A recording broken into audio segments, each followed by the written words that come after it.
All right, here we go. One last video for the preseason, one last preview video for the Cup Series and the Truck Series. And this one, before we get to that, I'll push my stuff out of the way right now so you don't have to listen to it. But I do have a Patreon if you want to support what I do here. My videos for all three content, everything I put on YouTube, everything that I help you out on Twitter or whatever. You can donate for $1 or $3 if you would like my full NASCAR coverage for all three. I can't do that. I'm going to get canceled for all three of the series. $18.99 a month. Over the course of the 9-10 month period for NASCAR, it's about half the price of it's a little bit under half the price of the bigger sites. It's a little bit more expensive than some of the other content creators here on YouTube. I understand that, but I think my coverage is a bit higher than that. I think it deserves the NASCAR coverage. And I mean, look, it's for every single race, all the Truck Series races, all the Xfinity Series races, all the Cup races. And on top of that, it won't be on Patreon, but the iRacing Pro Invitational, I'm going to be covering that on YouTube. All that stuff is going to be free. And I mean, I put a lot of effort into this, so I think $18.99 a month is not too bad. What do you get? You get my personal driver projections that I make my lineups with. You get a heat map, kind of similar to what we did at DFS Tavern, because that was my idea, but not exactly, because I don't want to take everything from that. So it has starting position, projected finish, how I expect the field to use them, and it indicates what drivers are in my player pool for the two main sites, DraftKings and FanDuel.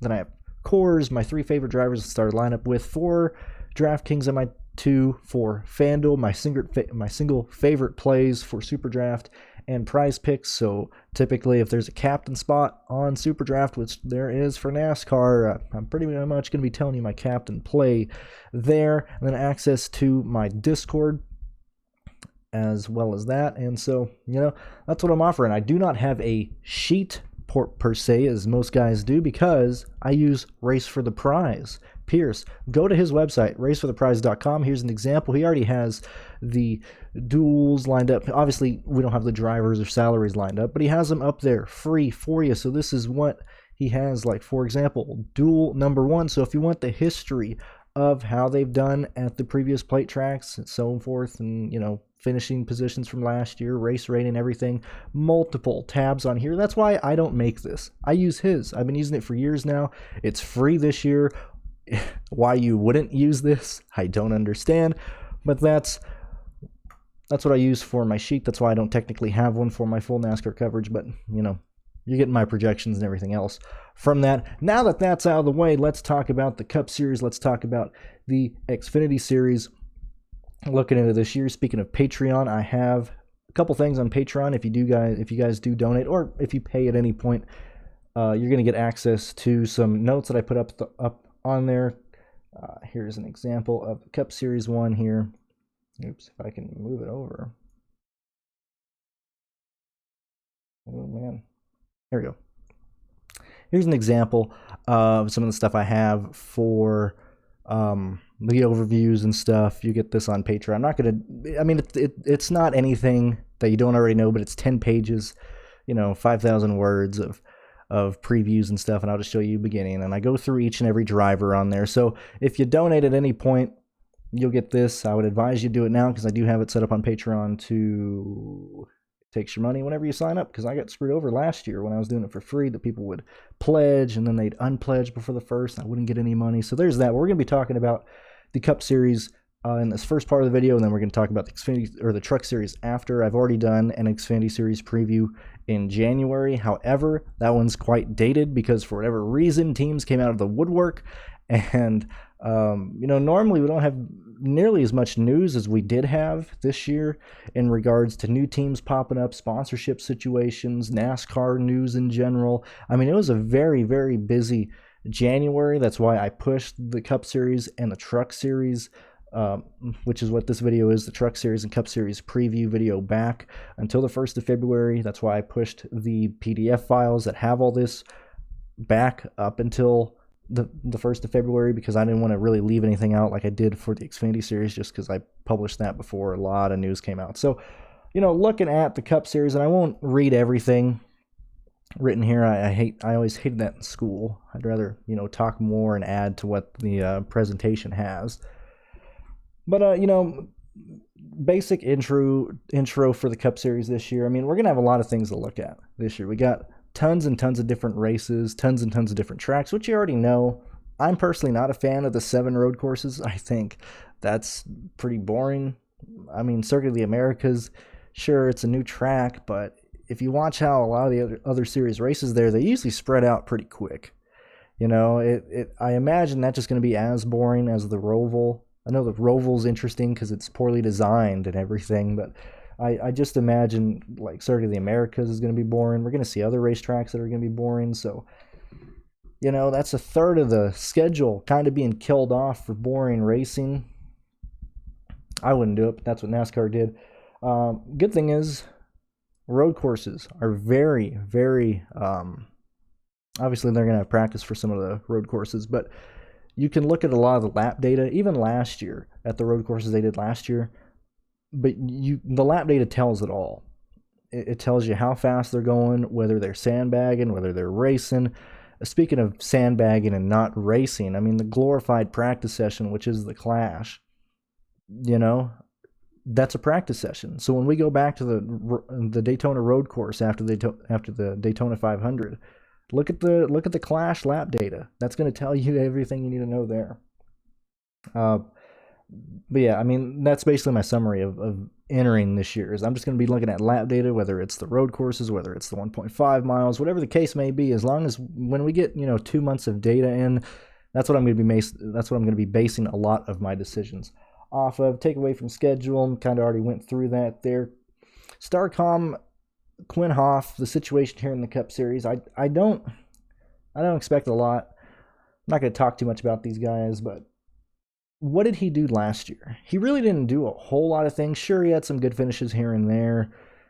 A vast majority was him learning how to actually race at this top tier of motorsports, because he had never really done anything like this. He just used money to get into the car. He did get better, though. He wasn't dead last when we got towards the end of the year. I think he's still a 34th place car, but he's not nearly as stupid and as dumb to race procedures as he was last time. Chip Ganassi Racing and if you haven't noticed, I'm going by car number. Whatever team has a car number 001 to so on and so forth. That's how I'll cover the teams as a whole. So Kurt Busch, obviously the Chip Ganassi cars aren't the best of equipment. Kurt Busch is a tremendous driver. He's getting a lot out of the cars. I'm going to primarily look at him at Las Vegas, Charlotte, Atlanta, Kentucky, Kansas, a lot of the 1.5 miles. That's where he showed the most amount of speed. I know he got the win last year at Las Vegas in the fall, but that whole both the Las Vegas races have had a lot of shenanigans in them. The one in the spring last year had a late race caution, had a lot of things happen in the end of the race, pit stops, cautions, and all that type of stuff. The one that Kurt Busch won, yet again, a late race caution. Some people took tires, some people stayed out. He got a lucky push, and he took that win. So don't necessarily look at Kurt Busch's win at Las Vegas and be like, oh, I got to play him at Las Vegas. Look at how he ran. Look at the lap data on RaceToThePrize.com. See how he did at these 1.5 miles, and you'll see that he's a top 10 car at these tracks, and this is where I'd much rather target him versus the road courses, versus Bristol and the short tracks. I know he runs well at Bristol, but I think he's a bit overrated. I think the hype is going to be a bit too much for me to chew on when we get to Bristol and things of that nature. Ross Chastain, I talked about it a little bit in the Dirty Air podcast with Jason and Ryan.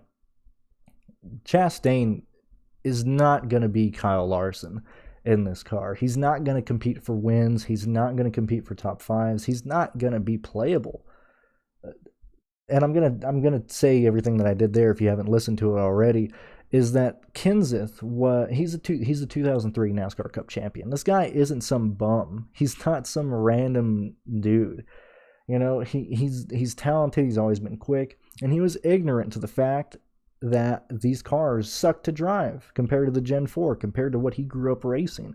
These cars are horrible. They got no throttle response. They're running neutered engines. I mean, it's just not racing.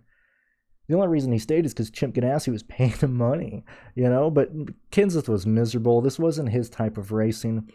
And looking back at how Larson ran in this car, yeah, sure, he was up front. Yeah, sure, he was fast at certain tracks.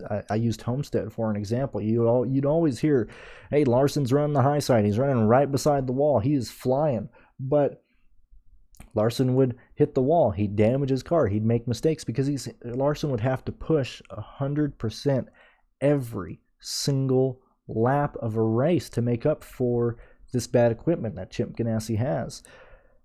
Will Chastain try and do that? Yeah, he'll try and do that. Will he be successful? No, I don't think so. We've seen Chastain wreck far easier cars to drive in the Xfinity Series when by default Chastain has a top 7 car just because he's with colleague racing and he still pushes the car too hard or he still makes mistakes. And I just don't see it for Ross Chastain here. You know, I don't have a whole lot of interest in Chastain. Ross, prove to me you can finish races. Prove to me you're fast and I'll play you. Till then, I'm not going to play you. Looking at Team Penske, Brad Keselowski. Keselowski was killer at short tracks, and I imagine it's going to stay that way. He was killer at all the short tracks. I mean, New Hampshire, Bristol, he got screwed out of 2 wins at Bristol. I mean, if there's a favorite going into Bristol, once again, I'm picking Keselowski. You know, those are the tracks I want to primarily focus on. That's just how it is. Logano, he's a spitting image of the 2 car.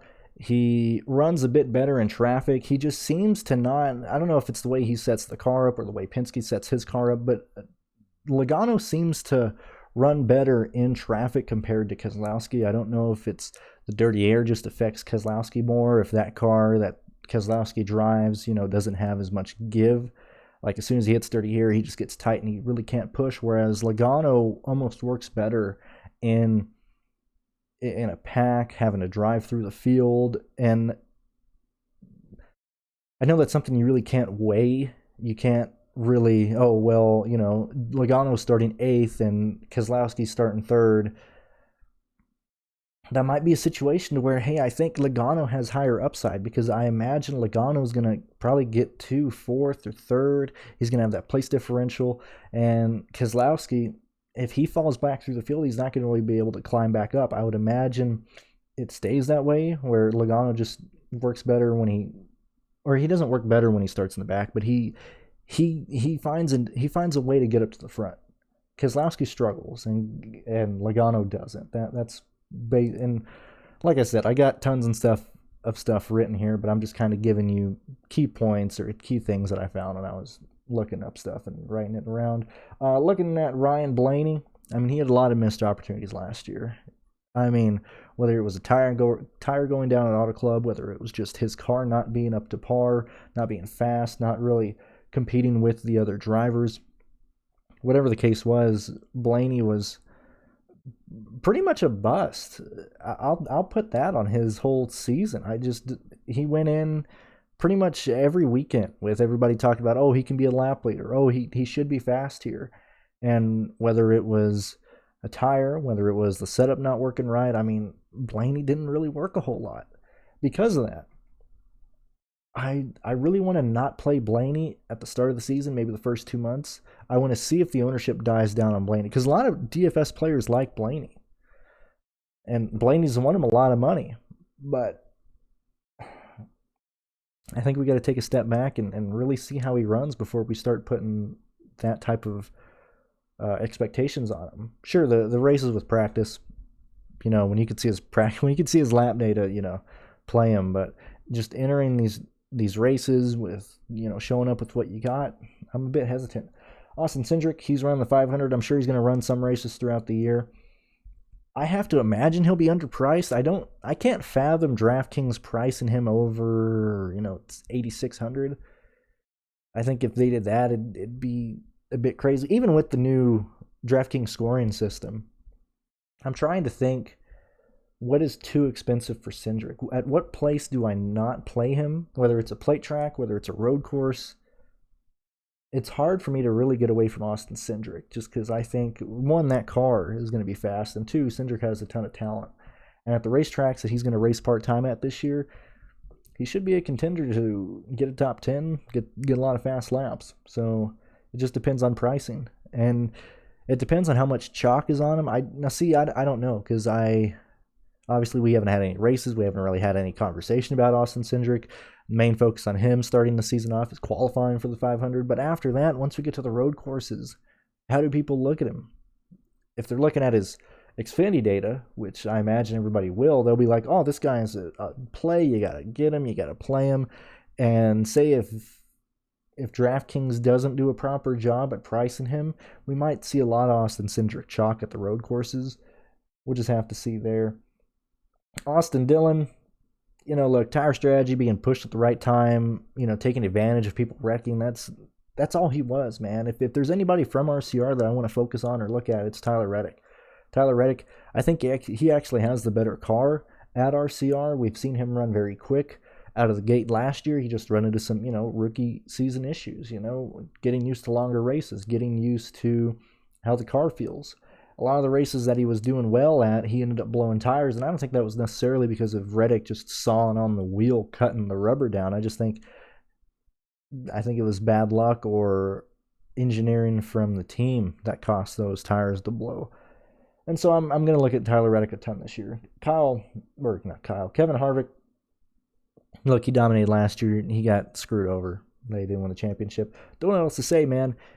Every week, the last 3 months, we would say, oh, Harvick's going to lead laps. And a lot of those, he did lead laps. A lot of those, he had some issues that were outside of his control, primarily Texas. And Pierce and I talked about this in our video on my channel, talking about kind of how projected dominators busted last year. Not necessarily busted, but didn't perform as people expected them to do. And Harvick, despite his 8 wins or 9 wins or 1,200 wins, whatever he got last year,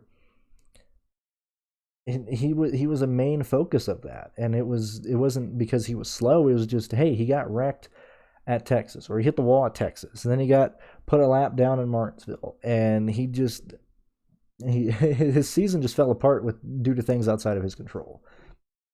That's really what it is. That's me saying a lot of words to sum up. I'm going to play Harvick again this year, so don't worry about that. Eric Almirola, I think Eric gets forgotten a lot of times with people playing DraftKings, and I think it might happen even more this year with a lot of big names racing as rookies, or people switching cars, like Bubba Wallace going to Joe Gibbs. And so Eric Almirola, if he has the same type of season, if he can just start a little bit farther back, I'm going to be playing a lot of Eric Almirola. Chase Briscoe is, as I just said, I think Eric Almirola is going to get forgotten. I think it's going to be primarily because Chase Briscoe is going to be in the news constantly. One, because he's in Tony's car. Two, he's had a dominant run in the Xfinity Series. They're going to be talking about, oh, he needed 8 wins or whatever to get in this car, and he got one more than that. And that noise, even for people who maybe not the MME guys, but people who play DFS NASCAR a little bit more than casuals, and certainly casuals, if you hear a name, all week, all time, you end up playing them. And I think that's going to be the case with Chase Briscoe. We're going to see a lot of people play Chase Briscoe based just on the name, based just on the noise, and I'm hesitant to play him. I got to see what he does, man. Off the bat, I don't want to pay anything over 8,200 for him. And I don't really want to play him at all, but if he's anything over 8,200, I'm not going to play him. Cole Custer, yeah, sure, he got his win last year, but look, he's a 16th place driver, top 15 sometimes here and there. That's what he is. Kyle Larson, he should win. Not win. Let's think about it here. Does Larson get a win this year? I don't think so. I don't think he gets a win. Does he lead a lot of laps? Yes. I think Larson leads a lot of laps this season. I think he's a very fast car. It should be the exact same situation as Chase Elliott. They're going to be fast some weeks. They're going to show up and at least they're going to race for top 6s, top 7s. I think that's just how it's going to be. I don't see anything more than that out of Larson. If you look back at his wins at Chip Ganassi, he had a lot of races where he led laps. He had a lot of races where he had the fastest car and he made a mistake and he got in the wall. And I know you're like, oh, but he's learned from that. He's gotten better from that. I mean, he even does that in dirt. I understand he just killed at that race in Florida to open up the Lucas Oil late model series. He won by 15 seconds. Okay, sure, I understand that, but he still got in the wall. He still hit the wall in the front straightaway a few times. There's sparks flying off his right rear quarter panel. Those cars are just a lot more forgiving than the Cup Series. These Cup Series cars are made of styrofoam that cuts tires down, you know? And so if he even gets in the wall, if he makes the smallest mistake, you know, it's going to end your day. He's going to blow a tire, or he's going to lose that speed. How many times last year did we see a guy who was fast hit the wall on accident and it just kills the car? That's how Larson's going to be. So do I see him winning races? No. Do I see him running 6th to 10th most races and finishing well? Yes. Chase Elliott, same thing with Kyle Larson. William Byron, it's so weird. I was watching the NBC preview show after the Rolex, and they were really harsh on William Byron. I think, and this is yet again me, I sound like a lunatic half the time when I bring up these conspiracy theories, but look, Hendrick is so nice to Byron because he reminds him of his son. He looks just like him. He talks just like him. I think that's why Hendrick really goes out of his way to help William Byron out a lot.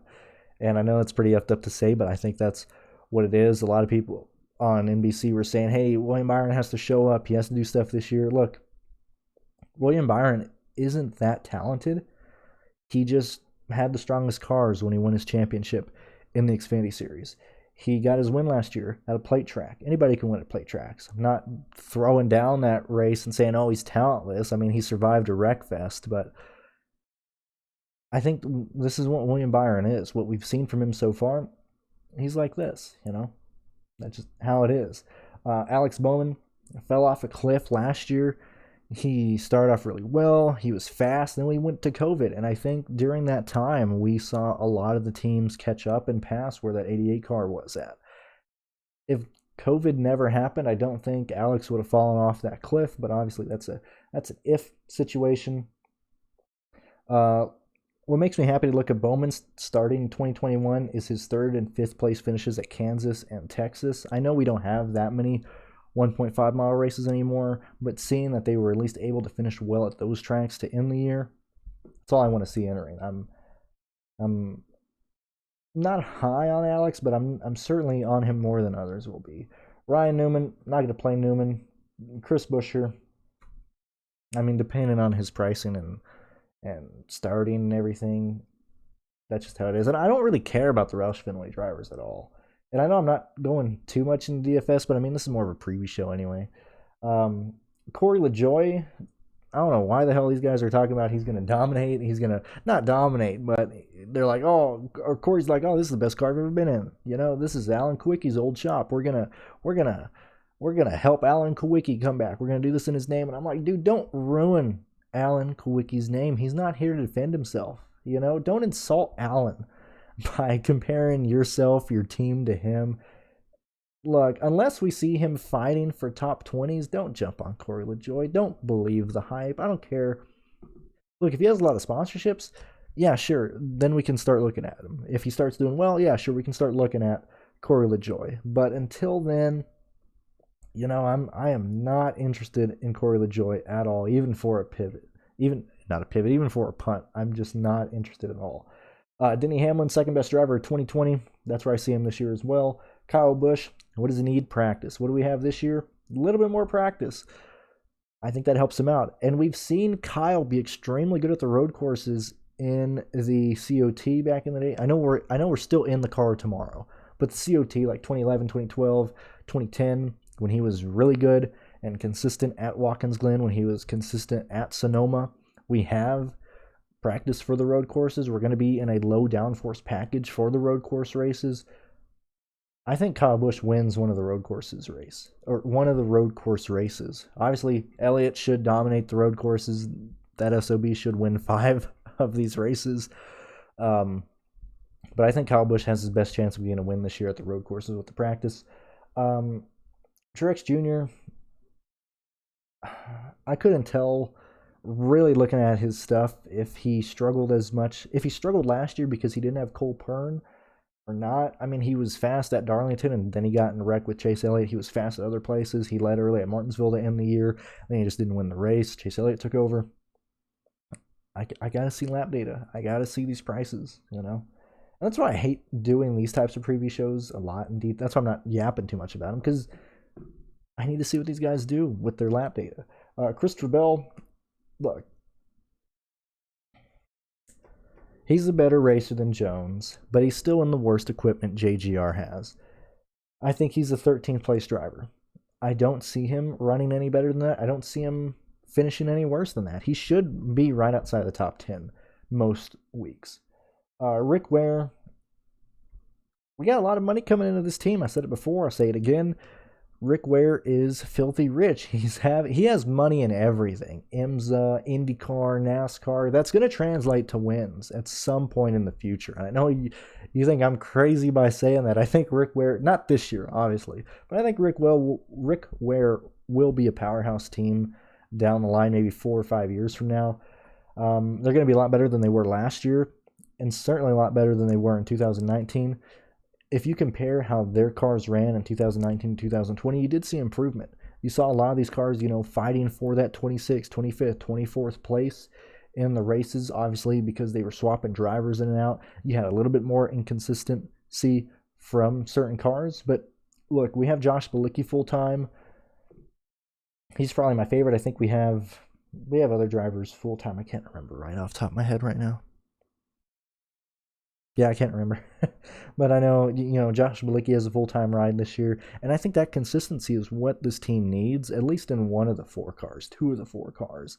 Obviously, you have Cope hopping into the 500, which, look, I was talking to my friends, and they were like, hey, don't bash on Derek Cope. He has one thing that a lot of these drivers never have. And I'm like, okay, well, Derek Cope is not going to have one thing that other people have, and that's going to be a birthday, Dude, I'm terrified for Cope. I think Cope spins out in the 500. Does he wreck a lot of people? Depends on where he is on track.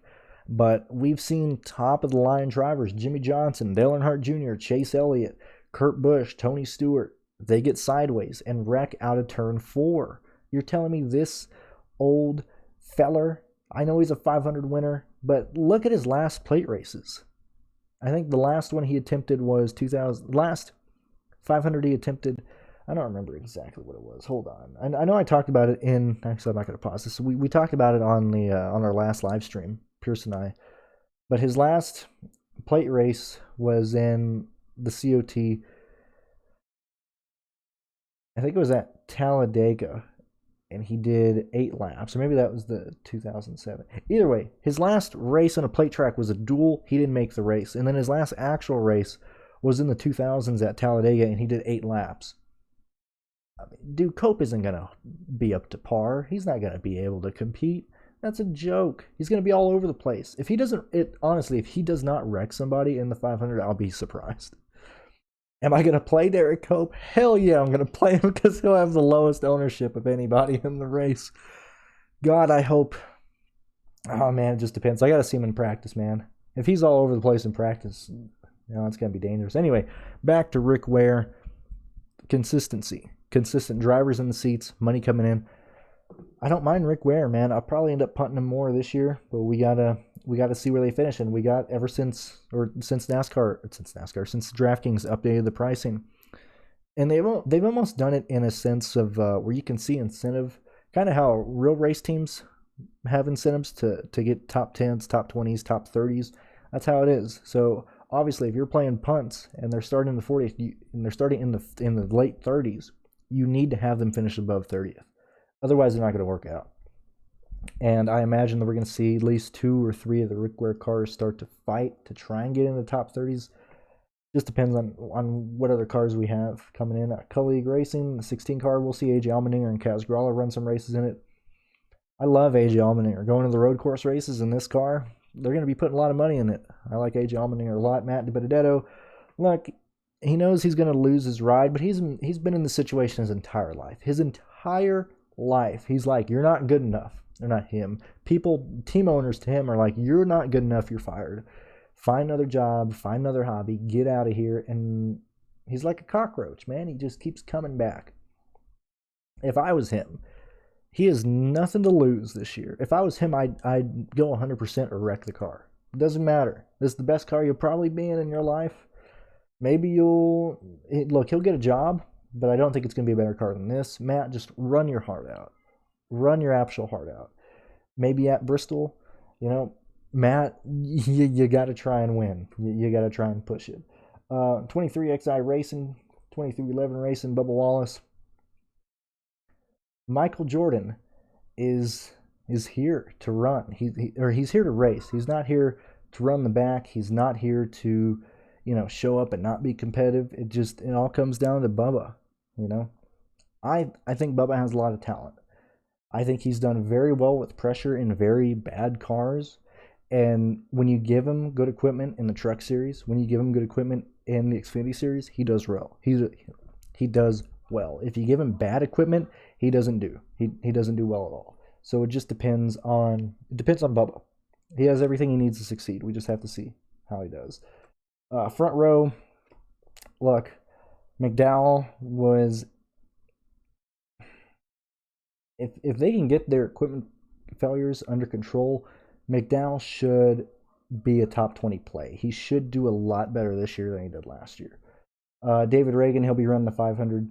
Anthony Alfredo, I think Anthony Alfredo did one of the dumbest decisions I've ever seen in this. I mean, if you look back in NASCAR, if you're not the top driver in the lower series, but if you're somewhat competitive in those series and you sign up with an underfunded team or a bad team like Front Row Racing or Front Row Motorsports, your career might be over because people will see you. I mean, look at Matt DiBenedetto. Matt DiBenedetto fell into the same thing. He took the first job he could in the Cup Series, and he's having to fight to try and get up there. Even when he was a TRD development driver, even when people knew he had talent, he got stuck in a bad car. Nobody wants to hire him. Anthony Alfredo, this could end your career, bud. You might just be known as a back marker the entire time. You might be like Kenny Wallace, man. Never going to win. Kind of always be in the 20s, 30s. You'll race for a long time, but I don't know if you'll get that win. Ryan Preece returning to JTG. I don't know how he wasn't fired. I guess he just has another contract for a year. I'm not going to play Ryan Preece. And look, Ryan wrecked way more than I'm comfortable with. And I know people give flack to Stenhouse for wrecking, but I am not playing Preece at all. I am terrified of him. Ricky Stenhouse Jr., I like him, man. He'll run 18th and fight for top 10s a lot more this year than he will last year. I know I say that and you think I'm crazy, but that's how I see it. NBA Motorsports, these guys are in a bad position. The team lost their sponsorship last year. They've still been trying to do their best to find it. Carl Long was still selling his Xfinity ride about 2 weeks ago. I'm assuming that he got some. I'm assuming. Hold on a minute. All right, sorry about that. I don't even remember where I was. Oh yes, NBA Motorsports. Look, they're in financial issues. However, Carl Long, he does want to run 2 cars in the Cup Series this next year, so we'll see how that goes. Chad, I don't think Chad makes the 500. He didn't make the 500 last year. I don't think he's making it this year. Timmy Hill, if Timmy Hill can find sponsorships, I really like Timmy Hill for a punt. I don't think price is going to reflect his upside if he has a good car. And not even a good car, if he has sponsorship, they can at least afford to put more effort into the setup, into the motor and everything, and especially at the road courses. We saw him run well at the Roval. He even finished well on the stage, but he had a mechanical issue, took him out of the race. Beard Motorsports, Noah Gragson isn't Brennan Gaughan. Any hype around Noah Gragson running just like Brennan Gaughan is nonsense. Noah has never had to run a start and park car, or not a start and park, but he's never had to run a car that can't run up front. Being told that, hey, ride in the back, take care of the car. He's not going to be used to that. Noah Gregson's going to wreck the field, or not wreck the field, but he's not going to run like Gaughan did. Ty Dillon, he should run for Gaunt Brothers. I know right now it's just the 500, but I imagine that they're going to sign him on to do more races just because he's the best free agent in NASCAR right now. Trackhouse with Daniel Suarez and Pitbull. I have no idea how this team will perform. I'm not going to try and BS you. I'm not going to try and tell you, I have no freaking clue. No idea. No clue how this team's going to do. Suarez has a lot of talent. He can do well. Does the car reflect what he can do? Is he going to be stuck in another car like Gaunt Brothers? I think it should be better, but I don't know. Good thing is we have the Daytona practice to look at. I know you're like, what are you talking about, Daytona practice for him? What do you mean? Look, however fast that car can do at Daytona gives you a good idea of where they're going to be on speed in general. Are they closer in speed to Penske, or are they closer in speed to the Rick Ware cars? We just have to see what happens there. Let's look at the Truck Series really quick. I want to try and wrap this up pretty fast. Yet again, you can read this if you help me out in any way on Patreon. I've talked about it before. I'll say it again. I'm looking forward to the dirt track, to the dirt races. Bristol should be a lot better than Knoxville. Now, see, the Cup Series race at Bristol, that might be a disaster with how long they're racing. They're still debating how they're even going to do that. But the truck race should run well there. I think Knoxville's going to be the disaster. I'm not really looking forward to that. And we're running less races this year. I mean, 22 races is just poor. Last time it was like this, it was 2014. I mean, I wish we were back at the glory days of 25 races from 2011. But let's look at the races per month. You know, February has 2 races, March has 3, April has 1, May is 4, June is 3, July is 1, August 2, September 3, October 2, November 1. At least we have the Pro Invitational. If you're looking at this in terms of DFS, you know, you have 22 weeks for Truck Series. That's pretty weak. I'm not a big fan of that. Reume Brothers, they got Keith McGee running on. Look, man, the only practice he has an actual race is an ARCA test session, as an ARCA pre-test last year at Daytona. I mean, he does have that. He has a lot of karting experience, but I just don't see a whole lot of stock car experience at a professional level for little Keith McGee here. Jake Griffin will run the dirt races. He's a sprint car racer, some late model asphalt experience at the time of this writing. This was on January 23rd. Josh Reume is still suspended for drawing a swastika on a toaster strudel. You know, got to make better decisions, Josh. What are you doing there? Chris Wright is running full-time for Young Motorsports. And I know Spencer Boyd is coming back as well. We just got to see where these guys are at. Corey Roper's interesting. I think he has no talent, but he's playing. He says he wants to run a full-time season. He just doesn't have the experience. I'm not going to play him unless he's cheap or starting last. David Gillen. Haley Deegan, I'm looking forward to her. I think she's going to have a lot of good races under her belt. I mean, look, just watching her dirt track experience, watching her in the off-road trucks as well. I mean, this girl can drive, okay? Whatever you think about her family, whatever you think about her, I understand that. But when it comes down to this, we're putting money on how well they can perform. She should perform. I don't think she's going to be caught up in a lot of wrecks. I know we've seen her be a bit aggressive in the ARCA series, but that's ARCA, dude. There's like 12 cars that even show up for those races. Of course, you're gonna rough some guys up when you're racing against the same people each and every week. She's gonna drive, man. She's gonna be a driver, and you gotta play her. Tanner Gray, you know, he kind of fell off the pace after, because he went on a stretch of finishing inside the top 10 for a while, and then he just kind of fell off the pace. Not really interested there. GMS, I'm gonna talk about them together, not really as each driver. All right, yeah, I guess I'll do that. I mean, Sheldon Creedy's the champ out of pure dumb luck. He was dominant last year. He should be the favorite in most races at the 1.5 miles to lead a lot of laps. The second car should be Zane Smith. When you're creating lineups, you're most likely going to have 2 to 3 GMS trucks in your lineup.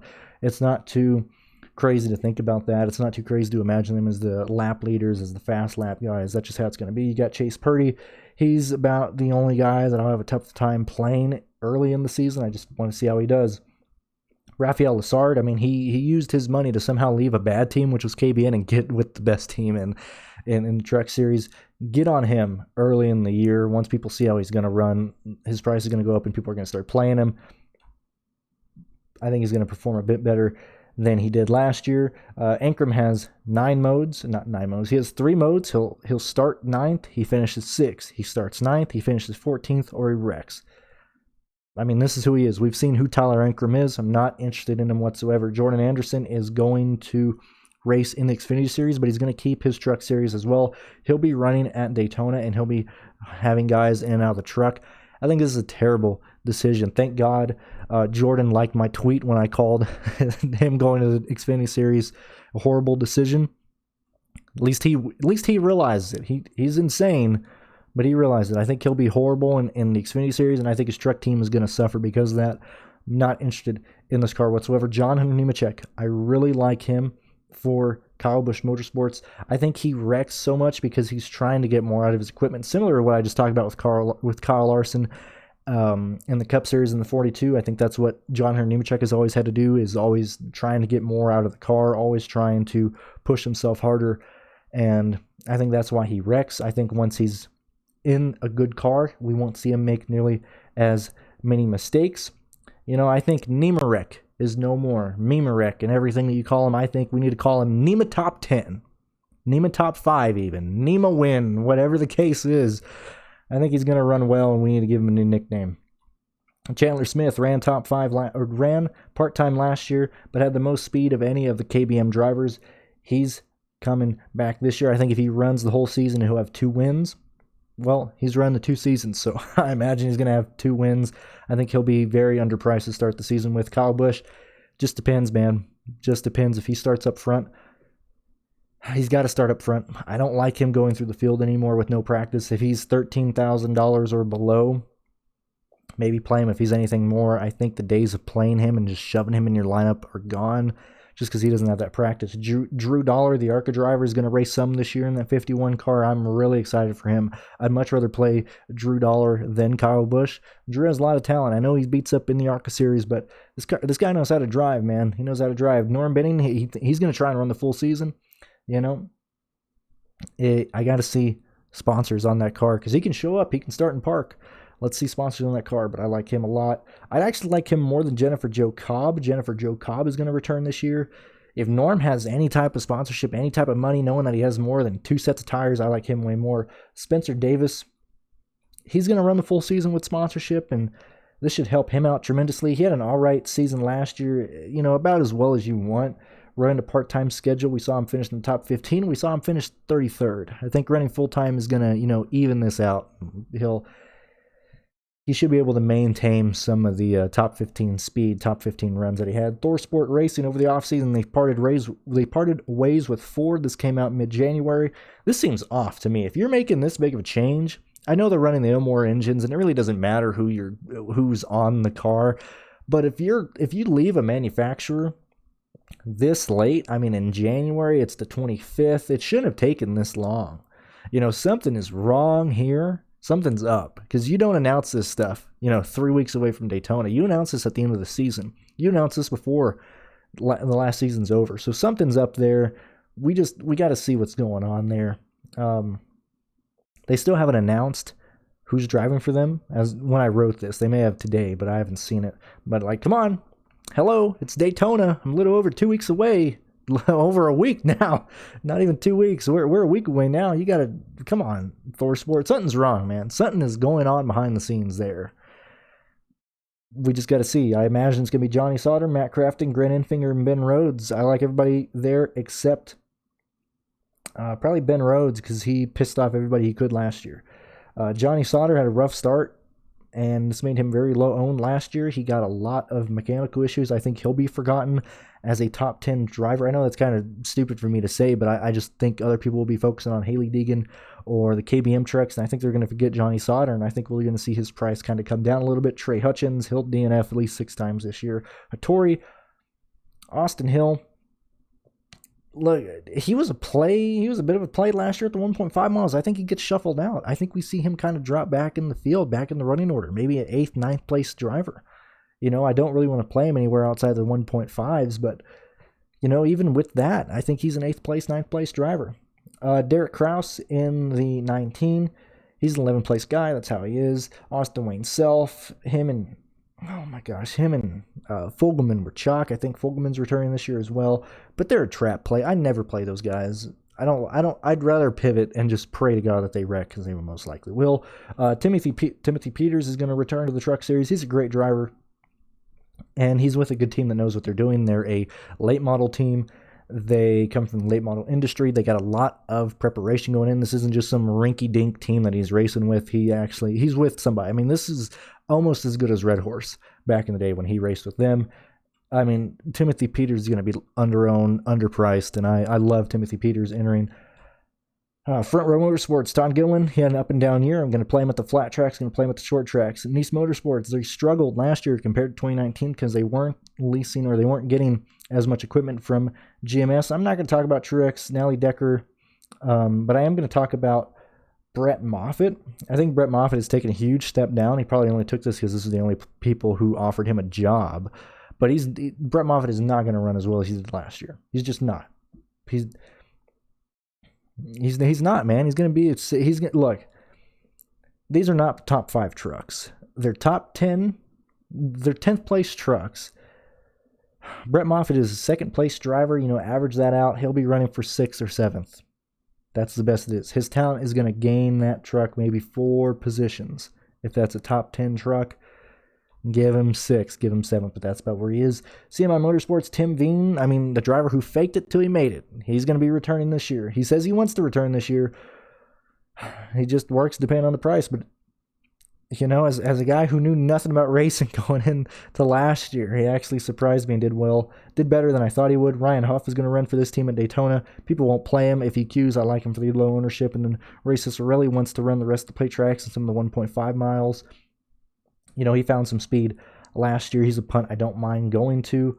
Stuart Friesen, he took a huge step back last year with the old KBM trucks, and that was mainly because he didn't have practice. He couldn't adjust on the car. They weren't able to really get what that car needed for him, and that's why you saw him run so slow, make a lot of mistakes, involved in a lot of wrecks. He should be back this year, and he's won so much money from dirt track racing as modified.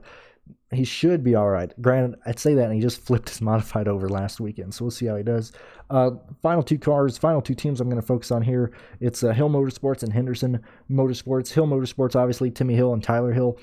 I really like these guys. I think they're going to get sponsorships this year and run extremely well. I would lean more towards Timmy, but I don't mind his brother at all. I like them. I think this is a top 10 truck if Timmy Hill was driving it. I know that sounds crazy too, but if it's a track, if they got tires, if they got a sponsorship, look for this 56 to be really, really quick. Talking about quick, Henderson Motorsports, you're going to have Parker Klugerman and Sam Mayer split some time in this truck this year. I love this as well. I would almost rather play Henderson Motorsports, the 76, and the Hill Motorsports 56 car over the Nice Motorsports drivers. I think they'll be very similar priced. Maybe they'll be a bit under. I'd rather go there than playing some of the Thor Sport guys, maybe even some of the Kyle Busch trucks. Hill Motorsports and Henderson Motorsports are the guys that I think you should really keep your eye on entering each week. Really see what they're bringing to the track.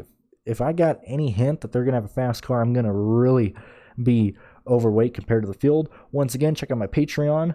Support me, and we got a lot of stuff coming up this year. Pierce and I are going to be doing live shows Sunday mornings, probably around 10 a.m. Eastern, 11 a.m. Eastern. We'll decide around there, but it's looking that way. For the Clash and the Duels, we plan on doing a pre-lock live show again on YouTube. So, follow me on Twitter. Keep track of all the details. I'll keep you updated there. And this is my last video until we hit the high banks of Daytona to turn left and right for the 2021 season. Y'all enjoy your final week off, and Tom Brady, let's go, man. I know you're the GOAT, but I'm not even a Brady fan, but come on, Tom. You got to squash those Chiefs. Good luck, guys. Enjoy the Super Bowl. We'll see you at Daytona.